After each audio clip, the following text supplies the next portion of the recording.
Hello மக்களே, இன்னைக்கு சிகப்பரிசி வச்சு கரும்பு பால் வச்சு நம்ம வந்து இன்னைக்கு ஒரு பொங்கல் செய்ய கரும்பு சாறு வச்சு பொங்கல். கரும்பு பால் கரும்பு சாறு எல்லாம் ஒண்ணுதான்.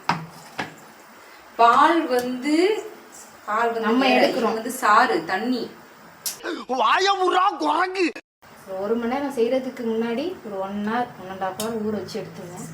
அப்புறம் கரும்பு பாலுக்கு வந்து நம்ம வந்து வீட்டில் வாங்கின கரும்பை வந்து கட் பண்ணி தோல் உரிச்சு கட் பண்ணி அதுலேருந்து சாறு எடுக்க போகிறோம். அலையடிக்குது, அதுக்குள்ள ஃபோனில் அலையடிக்குது. நீ கீழே போட்டது கரும்பு பால் ரெடி ஆயிடுச்சு. இப்போ நான் வந்து அரிசியை நம்ம வேக வைக்க போகிறோம். நீ நான் மேட்சிங் வச்சு இப்போ இது ரொம்ப முக்கியமா. ஆமாம், சாக்லேட் வாங்கினாங்க. சாக்லேட் வாங்கி கொடுப்பா. பொங்கல் செஞ்சு தரேன், பொங்கல் சாப்பிடுறது திவ்யா. பாதி அரிசி இந்த பிள்ளைய காலி பண்ணிடுச்சுங்க. அரிசி திணி, அதாவது 1 டம்ளர் அரிசிக்கு 3 டம்ளர் தண்ணி, அந்த மாதிரி கணக்கில் இப்போ ஊற்றிருக்கோம். 2 டம்ளர் அரிசிக்கு 6 டம்ளர் தண்ணி ஊற்றிருக்கோம்.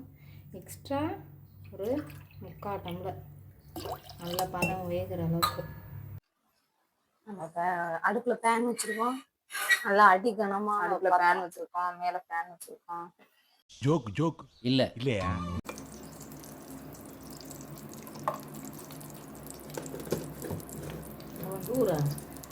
டீஸ்பூனில் தான் போட்டிருக்கேன் நான்.